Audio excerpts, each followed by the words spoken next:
Wàhálà don jam network o. Ẹ̀yin tèmi, director of administration àwọn APC, àwọn bókobòkó ti pa o. Ariwo tá ń pa leléyìí. Chief director of administration àwọn APC, àwọn bókobòkó ti gbẹ̀mí lẹ́nu ẹ̀. After 50 million, kì í ṣe 15 ni o, 50 million. Mílíọ̀nù tó ń gbà yìí wọ́n tún fi ń ra irinṣẹ́ fi pa àwọn ẹlòmíì, fi gbé àwọn ẹlòmíì. A dẹ̀ sọ fún yín, akékékékéké ayányányányányán àlòràn kà lọ́rọ̀ yín. A pariwo fún yín títí mo níyà tó ń jẹ mọ́tálíkà lọ́wọ́. Mo ní jíìmù ló wà, ó ń gbé wéètì ni. Tó bá ti jíìmù tán, mo ló máa náwó gan mo lówó. Wọ́n ti mú ẹ̀pọ̀n yín sí, wọ́n ti fi ń raná. Bàbá ń bàbá, èmi àti yín ò gbọ́ o. Àbẹ́yìn gbọ́ wípé wọ́n gbé director of administration àwọn APC. Ẹ gbọ́? Èmi ò gbọ́ o, tẹ́yìn bá gbọ́. Èmi ò gbọ́ o, ṣẹ́yìn gbọ́, tẹ́ bá gbọ́ bá wa kọ sí comment section. Àṣé wọ́n ti gbé over 2 months ago. APC wọn ò sọ kọ́kọ́, wọ́n fi ṣe sóònú ẹ̀kú àmúmọ́ra. Wọn ò sọ pẹ́kẹ́. Fídíò pọ̀ ní fídíò tí máa ṣó fún yín. Ó pọ̀. Brigadier General of Army wọ́n gbé. Wọ́n gba 400 million, ọ̀kan ní 400 million, ọ̀kan ní 180 million náà padà ná sí. Ṣèbí yẹn tí ẹ̀ padà wálé. Director of administration of APC òun ò padà wálé o. Àná ni àwọn agbésùnmọ̀mí ni wọ́n ju news yẹn lù wọ́n láyà gbàm. Èmi àti yín gbọ́ pé wọ́n gbé o. Èmi àti yín ò dẹ̀ gbọ́ wípé àwọn APC lọ san ransom. Aṣáàrí inú rìbáàbù tó jáde ń jáwó tó yán fọ́nrán. Ara àti bẹ́ẹ̀ àwọn ọ̀gá àwọn APC ni tó yán fọ́nrán. Ẹni tó bá ti gbé ẹ gbọ́dọ̀ san ransom kankan o. Tó bá san ransom encourage wọn ni tẹ́ bá fún wọn lówó wọn ní jẹ́ kíníkan. Àṣà àwọn lọ san ransom lẹ́yìn. Nigerian politicians ní kúre. Wọ́n ṣépè fún yín ni. Ṣáyé ń ṣe yín ni ẹ̀gbẹ́ yìí là ń ṣayé. Ayé yín ò wùn mí rárá at all. Now wọ́n ti close down secretariat wọn tí wọ́n ń pè ní Abuja Buhari House l'Abuja. Wọ́n láwọn fẹ́ mọ̀nù ẹni yẹn. Ẹ jẹ́ kí n sáré kà díẹ̀ fún yín ká tó máa wá ṣó àwọn fídíò. Ó sẹ́mẹ́ńgẹ́ o. Ẹ dákun torí Ọlọ́run ọba tẹ́ bá láìkí bí mo ṣe mú wá fún yín. Ẹ kọ́kọ́ ṣàtọ̀n pop sórí show yìí náà. Ẹ bá wa tẹ̀tọ̀n pop lórí show. Ẹ má máa wò mí nìkan. Kò yí láti máa lọ mú gbogbo ẹ̀ wá fún yín. Ẹ wá bá mi share fídíò yìí káwọn èèyàn lè mọ bó ṣe ń lọ. Ẹ̀yin náà kọ comment yìí sí comment section. Amen tó máa rí fídíò yìí. Let the world see what we are going through in Nigeria. If this can happen to ọ̀gá APC, ta ni kò lè ṣẹlẹ̀ sí? 50 million mi ò rówó tó bẹ́ẹ̀ rí láyé mi. Ọlọ́run ṣàánú fún mi káàṣì. APC shut down over killing of kidnapped director. Wọ́n ti shut down secretariat wọn. Abuja, the Royal Progressive Congress APC has shut down the National Secretariat, popularly known as Buhari's House, following the killing of its Director of Administration, Honorable Abdulrauf Adekunle Adeniji. Yorùbá tún ni wọ́n. Yorùbá ni wọ́n. Mi ìdẹ̀ fẹ́ dìbò àbí kíní kan. Báwo máa ń sọ òyìnbó yẹn? Tribalistic mi fẹ́ wà bẹ́ẹ̀. Mo mà ṣe o. Tádó yẹ kí wọ́n jí gbé náà àtàwùsá àti Ìgbò àti tádó yẹ kí wọ́n jí gbé.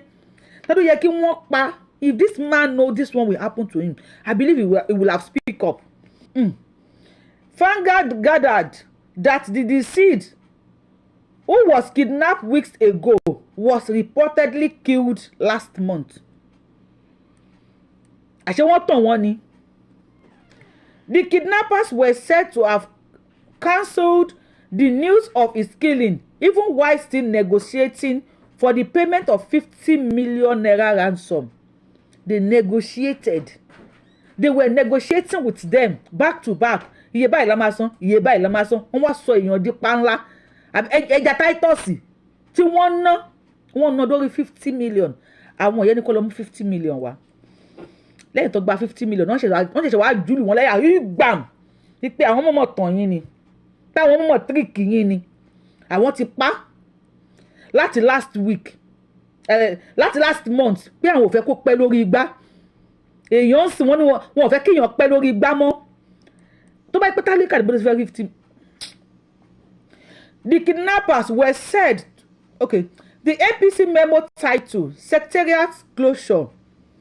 For the money of the Director of Administration, advised all the staff to use the period of mourning for sober reflection and prayers for the family and the loved ones. Àdúrà yìí ni bí egun àti pàkọ́. Anything ẹ gbàdúrà. Anything ẹ gbàdúrà. Àwọn olórí ibú yín àwọn owó tẹ́ ẹ kó ṣàdúrà lẹ fi kó. Ṣé kò sówó tó lè conquer insecurity in Nigeria? Ẹ̀yin nu Ọlọ́run nù.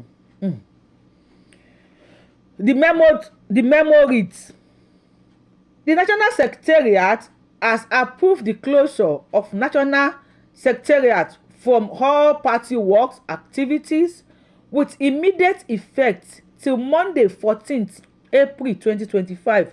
Now, ibẹ̀ yẹn mo fẹ́ ẹ̀yin tó kù tẹ́ ṣì wà láyé, mo kàn fẹ́ sáré já yín sí ni o. Director of Administration yín òun ni wọ́n pa ẹ̀. Wọ́n wá close the secretariat. But fortunately or unfortunately, iṣẹ́ máa resume ní Monday 14th 2025. Tó ti yé yín sìn, ẹ wà láyé là ń pè yín. Tẹ́ ẹ bá sí láyé, aláyé aṣáyé. That is to tell you pé tẹni tó kú ló gbé. I always tell you this.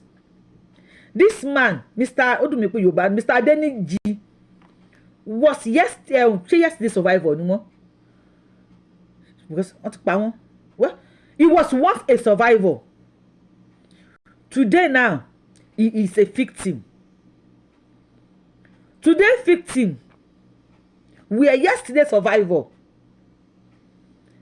And àwọn tí wọ́n jiyàn gbé tí wọ́n pààyàn yìí, they cannot kill the dead again. Because ẹni tí wọ́n ti pa ni. They will go and hunt for the livings. Àwọn tí wọ́n kù láyé wọ́n tún máa lọ bá tí wọ́n tún máa pa. Ẹ̀yin ọba, ẹ̀yin ìjòyè, ẹ̀yin ọ̀tọ̀kúnlẹ̀ Yorùbá, ẹ̀yin ọmọdé, ẹ̀yin àgbàlagbà, Sunday Igboho tẹ̀lé sẹ́yìn òdì, ojú yẹn á bó o. Bàbá Tinubu ẹ release Sunday Igboho fún wa. Ẹ release Sunday Igboho fún wa. Òun nìkan lọ́mọ Yorùbá tó fẹ́ ṣiṣẹ́. Òun nìkan lọ́mọ Yorùbá tó ń fi òótọ́ ọnú ṣe ìrìn àjò yìí o. Òun nìkan, Sunday Igboho nìkan la rí. Lẹ́yìn iṣẹ́ tí Sunday Igboho ti ṣe, èwo la tún rí. Wọ́n pa wọ́n l'Àkúrẹ́ lójoojúmọ́. Despite pé àwọn tó jẹ́ àwọn ọmọ Ondo Àkúrẹ́ tó ń claim ọmọ Ondo ọmọ Àkúrẹ́, wọ́n jẹ́ olórí ilẹ̀ Yorùbá. Àgbọ̀ pẹ́kẹ́ mímí omi. Pẹ́kẹ́ ò dùn. Sunday Igboho nìkan ló mọ̀ pé ọmọ Ondo, ọmọ Àkúrẹ́, ọmọ Ọ̀yọ́, ọmọ Ògùn, ọmọ Èkó ló mọ̀ pé kan náà ní gbogbo ilẹ̀ Yorùbá. Pátá ló fi délé Ifẹ̀. Bàbá Tinubu ẹ̀yin àgbà ẹ túbọ̀ fọwọ́ lẹ́rán.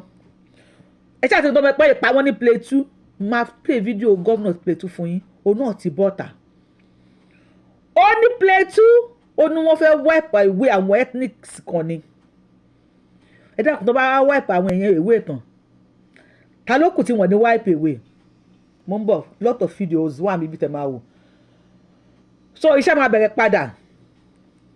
Tẹ́ni tó kú ló gbé. The decision was made after he had received the news of the sad demise of the Director of Administration, late Honourable Abdulrauf Adekunle Adeniji. So, Director of Administration, Honourable Abdulrauf Adekunle Adeniji, may your soul rest in peace. Àbí kí lẹ ní kí n sọ? Kí lẹ fẹ́ kí n sọ? Àbí may your soul rest in peace náà kọ́ ni máa sọ. Ẹ jẹ́ ká lọ wo odidi ìlú kan ní ilẹ̀ Ìgbò tí wọ́n ti pa gbogbo àwọn tó wà ńbẹ̀. Ẹ máa rí àwọn ilé gidi ńbẹ̀ ṣùgbọ́n wọ́n ti pa gbogbo àwọn tó wà ńbẹ̀. Ó ti di ghost town. then ẹ máa gbọ́rọ̀ lẹ́nu pásítọ̀ wa kan, then olórí ọ̀gá ológun kan ẹ máa gbọ́rọ̀ lẹ́nu wọn wọ́n ṣe tún àṣírí tó wà níbẹ̀. Then governor Plateau State òun ti ẹ̀ fọ́ gbogbo ẹ̀ mọ́lẹ̀ ni. Ẹ jọ ẹ bá mi tẹ thumb up lórí show yìí. Ẹ̀yin tẹ́ ẹ ti subscribe sí YouTube channel ẹ bá mi subscribe sí YouTube channel ẹ tẹ notification bell yín sí all so that bá ti ń ju fídíò lẹ̀ ẹ lè máa just follow me for any trending news. I am here for you. Let's go. But before we go, ẹ̀yin tẹ́ ẹ bá ti download tap send ẹ lọ bá mi download tap send ẹ lo promo code Abiola TTS ní àkọ́kọ́ tẹ́ bá kọ́kọ́ fẹ́ ju owó ti lé ní 1,600 bí ṣe ń bá yín sọ̀rọ̀ yìí. Ní àkọ́kọ́ tẹ́ bá kọ́kọ́ fẹ́ ju owó sí Naija ẹ lo promo code Abiola TTS ẹ máa gba bonus. Èmi lèmi ń jẹ́ Abiola mi lè fún yín lófo náà ṣé mo fún yín lófo rí? Ẹ wo ẹ jẹ́ àlọ́ ká lọ wo bó ṣe ṣe all the villagers don't run away. Look at everywhere. Look at their market. Bush don't fool their market. Look at their market. That market you are seeing is a very busy market. But right now, you don't go see anybody there. If you enter inside that village, you don't go see anybody. Houses, bush, don't fool everywhere. The villagers don't run away because of Boko Haram Fulani herdsmen. And the former governor of Enugu State, Ugwani, he couldn't save his people. Even this governor of Enugu State, Governor Peter Mba, couldn't do anything. Boko Haram Fulani herdsmen, they are still massacring, slaughtering. Villagers are running away. Look at their market, empty. If you enter inside the village, that place is very, very big. Nobody, no, you don't go see anybody. Houses empty. Villagers, they don't pack their property, run away from their village. And we have two governors, former governor Ugwani and Peter Mba. They couldn't save their people. They couldn't even take any action. No security, nothing. It's a very shameful thing to these two governors. Become governor by mistake. I don't know, become governor by mistake. They are not worthy to become governor. They are not capable to do anything. They have no strength to fight against Fulani herdsmen and Boko Haram. Only what they have strength is to fight against Biafra, fight against IPOP. That is the only way where they have strength. That is the only way they will send jet fighter. That is the only way they will send armored car. But look at their village, empty. People have run away in Amufi. Bush don't fool everywhere. And if you enter inside this village now, what they tell you, you don't go see anybody there. They are running away. Do you see what is happening in Nigeria? Can you see? When you have passed a bill in Ghana, then they are selling land. But they are selling land. They go pursue you from for your home. Government will take that place. They will selling it. That is only selling land in Ghana. But they cannot even protect the people of Enugu State. It's a very shameful thing to these two governors. I'm telling you people the truth, that Enugu State Ayamufi is not safe. People is not there for many years. And the governors are busy doing other things. You don't care. A new strategy, because the fact here is that there are some issues that need to be resolved, politically. Because we can't rely permanently on kinetic approach to issues. So with that, I'm going to meet the governor of the state and deliberate with him to see how we can resolve these issues politically. But talking about our aspect of the job, we're going to see how we can enhance the security of this place by inducting more men, inducting more enablers, and maybe from there we'll take it on. I'm going to bring in more men, but the underlying factor has to be addressed. Because even if you deploy the entire Nigerian army in Plateau State, if the underlying factors are not addressed, we can't achieve much. Has there been any arrests? Well, with the police, I think that some arrests have been made.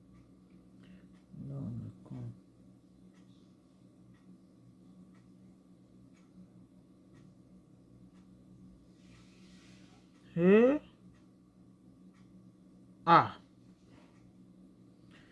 Ó ti dójú ẹ̀ báyìí. Ó ti dójú ẹ̀ ń sẹ́yìn. Ó ti dójú ẹ̀. Bá ń gbọ́ ó ti dójú ẹ̀ ń sẹ́yìn. Ó ti dójú ẹ̀ ń sẹ́yìn.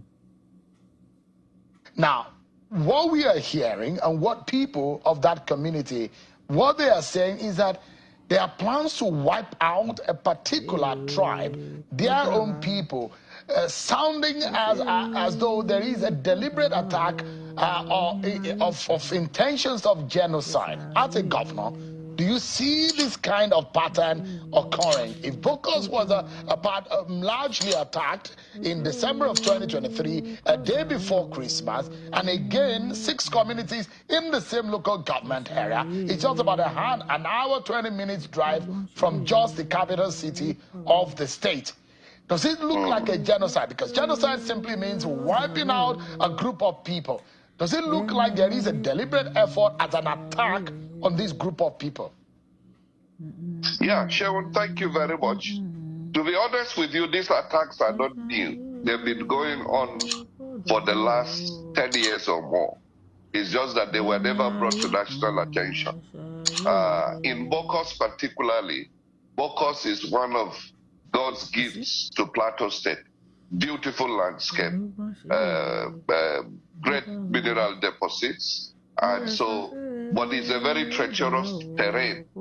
These communities that have been recently attacked were part of the communities that were attacked in 2023, but they survived it. They rebuilt themselves.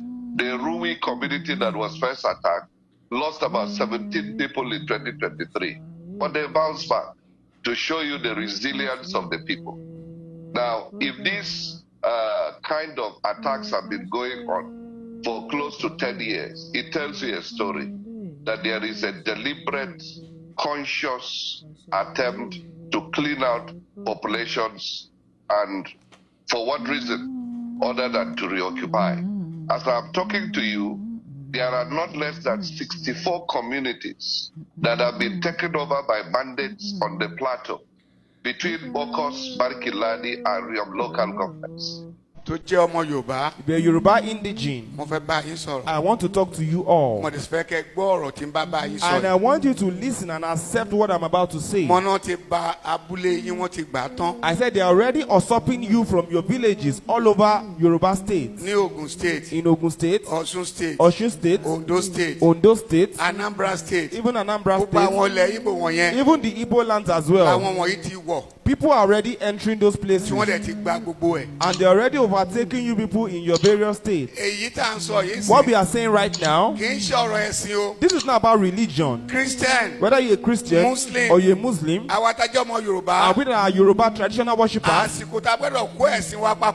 is time we must band together to fight for our father's land so that they don't overtake us in it. Don't let them use religion to take over our land. All those villages they have taken over in Ondo State, when they wanted to kill, they killed Christian and Muslim alike. They are fighting for the land. They are not fighting for religion. They are just coming through the lens of religion. But I'm telling you, all Yoruba people, please be prepared. Nigerians at large, please be well prepared, so that they don't take you away from your father's land. And calling onto the royalities in Yoruba land, your Oni of Ife, the Imperial Majesty, Kabiyesi, we greet you, sir.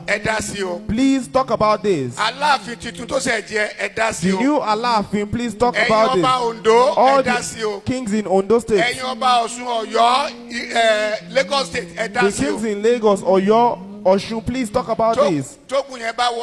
Because when the war overwhelms us, we will not be able to do anything about it. Personally, I'm ready for war. I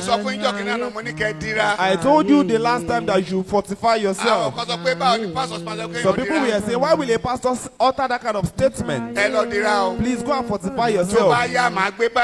Because when war comes, I will drop my Bible. I will go and fight for my father's land. When the Christianity came into Nigeria, 1842. It came in 1842. That was when it came in. And the first person to compile the Bible, his name is Williams. They killed him on the 6th, 1536. They burnt him. He was lynched. The person that compiled the Bible for us. So don't let us put religion into our culture or for fighting for our father's land. I will fortify myself and I'll be a leader. And if you can fortify people, fortify them. We will fight that war. I will drop my Bible because of my father's land. Because the Bible says it. Hebrews 6 verse 1. It says, set aside the teachings of Christ and let us do what is complete. We will now put it aside. Let's fight for our father's land. And we tell Jesus to help us. To help us in the war for our father's land. That's what we are going to do. When Jesus was caught, a disciple drew out his sword. His name is Peter. He cut off the ear of one of the soldiers. He cut off the ear of one of the soldiers. Jesus said, no. Keep your sword back in the shirt. That when the time comes, if you have a cloth, go and sell it. When the time comes, if you have sandal, you will sell it. Go to Luke 22. Please don't leave the things of your father and the land of your father. Christianity does not stop me from fighting for my father's rights. So if you are Yoruba indigenous, don't just fold your hands. Don't let them take over our father's land from us. God will help us. Our ancestors would help us. They have been taken over, renamed, and people are living there conveniently on lands they push people away to occupy. And these are things that we've been trying to embark on dialogue to make sure that these communities, these people return to their communities. But because of the proliferation of arms, which has become quite alarming, and I'm talking now not about small arms, it's real sophisticated arms in the hands of non-state actors, it has become more challenging for communities to be able to live in peace. So I can tell you in all honesty that I cannot find any explanation other than genocide sponsored by terrorists. The question is, who is the person? Who are the persons behind the organizers of this terrorism? This is what the security agencies must help us to unravel. We must come to the point where we know the sponsors, because it is not just the work of ordinary people. This is being sponsored from somewhere. And I'm sure that in the coming days, the security agencies will work together, not at cross purposes, but in unison, to be able to bring out the requisite intelligence that will help us to put this matter behind us. Inducting more men, inducting more enablers, and maybe from there we'll take it on. I'm going to bring in more men. But the underlying factor has to be addressed. Because even if you deploy the entire Nigerian army in Plateau State, if the underlying factors are not addressed, we can't achieve much. So it looks from what you've said, Governor, that it's a kind of genocide, like you said, with the aim of land grabbing, because now you said there are occupation. There is some kind of occupation in the land where these people have been sacked. And what are these people, what are they doing? The people that sacked them, are they cultivating or mining? Or what economic benefit are they likely to get? Or is it to push the frontier of a particular tribal or ethnic or what kind of cultural nuance? What exactly do you the intelligence that you have is telling you? Well, the intelligence at our disposal, particularly judging from those communities that were forcefully taken over and occupied, suggests to us that there are lots of covert activities going on in those communities taken over that we cannot even account for. Because I can tell you, even the security agencies are a lot of the times hesitant to move into those communities. Sometimes when they have attempted to do so, there is a lot of compromise in the system. And by the time they go in, everything seems normal, because their presence their coming had been leaked to those people. Now, we are getting to the point where we have lost not only just communities, we've lost educational institutions, we've lost health institutions in those communities, and people have had to move out. The culture in Plateau State is such that it's not easy to understand, to appreciate the number of refugees, because we have a culture of taking in our displaced people.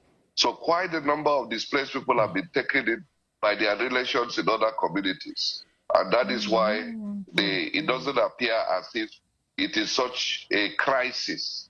But the truth is that the impact is monumental. Now, again, who are the people?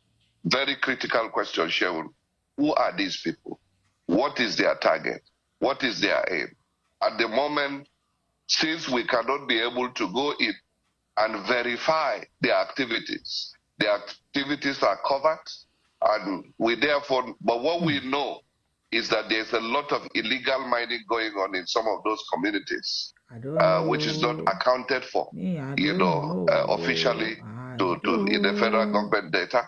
There's a lot of illegal transmission of arms. Sometimes we hear from those communities, and it's quite alarming, and it becomes a safe haven for those with criminal intent.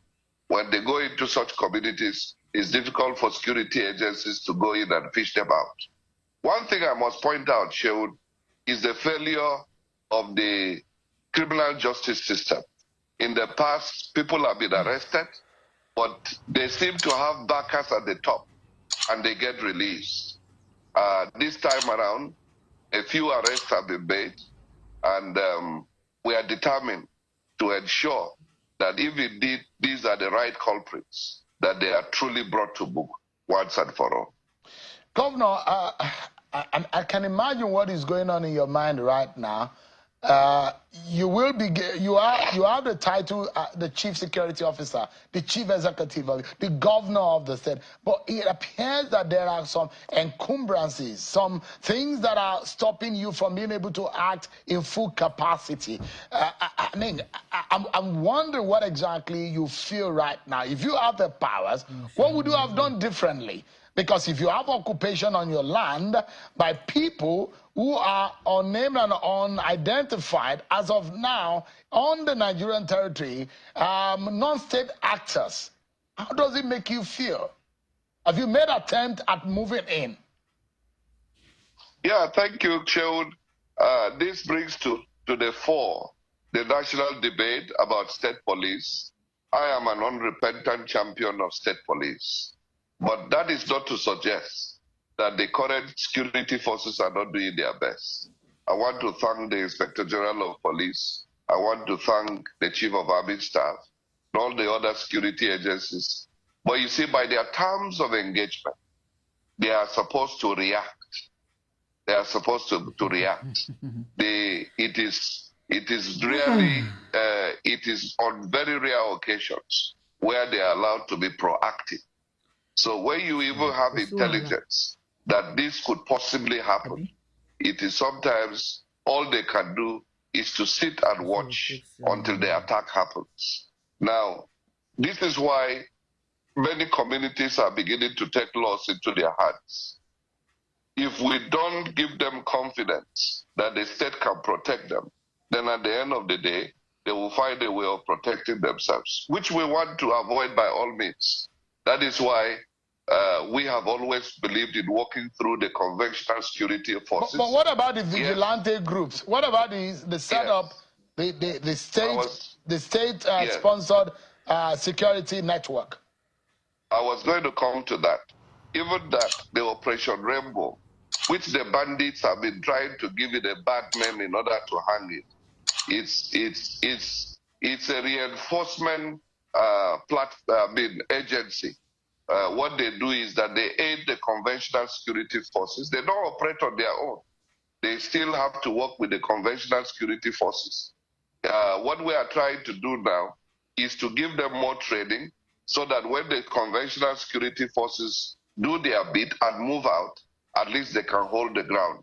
because these communities that were attacked in 2023, and there's a repeat attack, this time around, if they had a contingent of armed people protecting them, they would not be taken by surprise. And so, but we cannot continue to leave arms in the hands of non-state actors. That is why the matter of state police becomes very, very imminent. If we have the state police, we can deploy them as we want. Yeah. Quickly, and you are sandwiched as one of the states in the North Central region. You look like a landlocked state. You are sandwiched, and you are bordered by Kaduna, Bauchi, Taraba, Benue, Kogi, part of Kwara, part of Niger, and So the big question here. You tick the box for me in my question about the possibility of genocide, about the possibility of land grabbing. And these, you say that the tendencies are greatly present in what you see. And I want to know, who are these people? Because we used to think those years when attacks come like this on the plateau, the thinking is a farmer-herders conflict, and that's why they have come for their land and all whatnot. But it does look to me that from your explanation tonight, it doesn't look like it's a farmer-herders clash.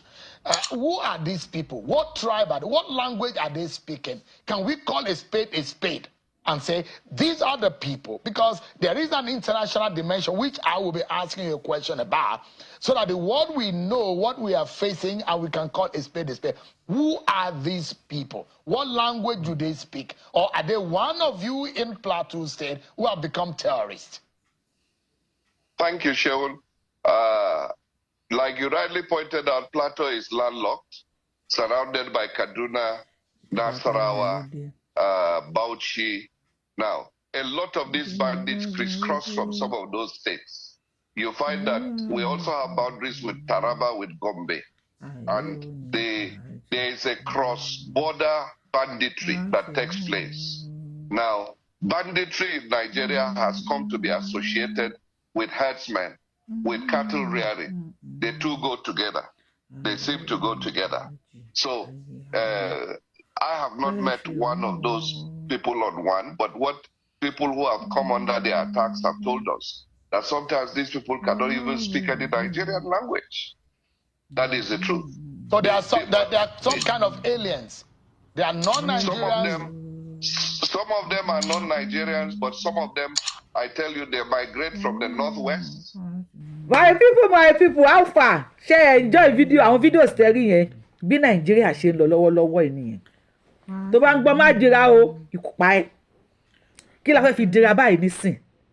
Kí la fẹ́ fi dira báyìí nísìn? Torí ikú tó ń pojúgbé òní, tó ń pa ojúgbé ẹni, òwe ló ń pamọ́ ní o. Ọlọ́run ṣàánú fún wa o. Ibo la fẹ́ sá gbà báyìí? Ṣé ká sá ká fìlú wa sílẹ̀? Káwọn agbésùnmọ̀mí, àwọn Fúlàní S-men, Fúlàní kónkólómẹ́ni, kí wọ́n gba ìlú wa ní? Àbí ká dúró? It is time kóníkálukú dìde o. Let us stand up o. We all need to fight against this injustice, àbí insecurity, àbí kí ni wọ́n ń pè, in whatever tó bá wù kí wọ́n lọ máa pè. Eléyìí ti lágbára o. Brigadier General sanwó. Ẹ ṣáàgó didi ìlú tí wọ́n parun. Ọ̀gá àwọn APC yìí ń sin òun ọ̀tẹ̀ tí wọ́n á mẹ́mìí dé. Tó yẹ pé mẹ́mìí dé ń sìn ni kò bá dáa. Wọ́n tún pa òun. Ṣé o máa rí justice ṣá? Kò sẹ́ni tí ò lè kú anywhere. But ṣé òkú ẹ̀ ṣé o máa rí justice ṣá? Ẹ ti gbọ́ nǹkan tí bàbá wa pásítọ̀ sọ. Gbogbo wọn ọmọ Yorùbá tó ṣì ń fọ̀rọ̀ ẹ̀sìn ṣe. Eléyìí ò ń sọ̀rọ̀ ẹ̀sìn o. Eléyìí ò ń sọ̀rọ̀ ẹ̀sìn o. Eléyìí ò ń sọ̀rọ̀ ẹ̀sìn. Àwọn pípọ̀ yìí ń wábi tó máa dé sí ni o. Wọ́n ń wábi tó máa dé sí ni. Mo pé mo sọ fún yín lánàá, mo play video ọ̀gá lára àwọn olórí wọn kan gọ́vnọ̀ kí ti gọ́vnọ̀ Nasarawa àbí bolóhùn tẹ̀ ti wá. Tó ń sọ wípé àwọn ti invite wọn generally ní gbogbo àgbáyé kó máa bọ̀ Nàìjíríà. Ọlọ́run ò bọ́ná máa dé sí. bọ́dọ̀ máa dé sí ẹ̀yìn àgbààgbà ilẹ̀ Yorùbá Sunday Igboho dẹ̀ dìde ẹ̀dẹ̀ ya ìkà ìkíṣírí gímọ̀ tẹ́ ń ṣe ẹ̀dẹ̀ tí ń ṣe náà ẹ ṣì ń ṣe àbẹ́ ẹ̀ ṣì máa ṣe ẹ̀yin nu Ọlọ́run nu gbogbo ń tẹ́ ń ṣe là ń rí o àwa fọwọ́ lẹ́rán à ń wò yín ni tó máa ní odò àgbèwẹ̀ kò ní odò àgbèwà kò ní gbé ọ̀dàlẹ̀ gbogbo alájọ́ múlẹ̀ ní ọgbọ́n tó bá ti sọ́lẹ̀ kan ó ti múlẹ̀ ó dẹ̀ wá sọ o ò sọ o tó bá ti jẹ́ slugger wà nínú struggle yìí tọ́ ẹ ṣáà ṣe eré o ẹ ṣe eré ẹ pé tí o kò lówó ní kọ́tálíkà ń sìn kò sí wàhálà. If you are coming across this page for the first time, Yorubawuyi lórúkọ Yorubawuyi lèmi ń jẹ́ o. I am the one and only Akalolo of Yoruba land. Adáwọ̀nlẹ̀ Yorùbá, ọmọjọmọlọ olóyè tí ò pé méjì. Abẹni ọmọ ò ṣeé pààrọ̀. Ìwọ tó máa pààrọ̀ tiwa wá déwájú federal government. Kí ló fẹ́ fi kún? Tó bá sign ẹ̀ wá déwájú Elédùmarè wá kú bí 99 times. Báwo ni ẹ fẹ́ ṣe tó ò ní parẹ́ ẹ̀ dànù? Kí ló fẹ́ ṣe sí tó wà nílẹ̀ yìí sìn? Ìjọba mi tẹ́tàn pọ̀ lórí show yẹ bá mi ṣí ẹ o. Tọ́tún jùlọ àwọn APC láyà ní ẹ̀rí gbàrú náà jùlù wọn láyà. Ìròyìn yẹn ṣọ́ọ̀kì wọn lánàá. Ó ṣọ́ọ̀kì èmi náà o. Mr. Adéníjì ọlọ́mọba wa tẹ́ wọn sáfẹ́fẹ́ rere pàápàá ṣiṣẹ́ wọn rẹ́. Ẹ bá rí ìyá mi ẹ bá mi kí o. Ẹ bá mi kí ẹ kí bàbá mi náà. Ọlọ́run á pẹ̀lú wa. Ẹ subscribe sí YouTube channel yìí. Kẹ́tẹ̀ notification bell yìí sí all. Ẹ follow wa tó bá ṣe ń lọ. Káà máa mú wá fún yín akékèké ká pariwo títí wọ́n lẹ́nu wá rùn. Ó ti dójú ẹ̀ báyìí.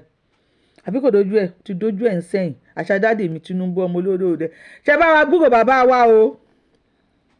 Ṣé bá mi gbúrò dáàdì mi ọmọ olódòdó? Tọ̀. Ẹ bá wa sọ fún wọn pé à ń béèrè wọn o. Ọlọ́run ní kàtún rí wa. See you on my next show. I love you. Bye bye. Ó dàbọ̀.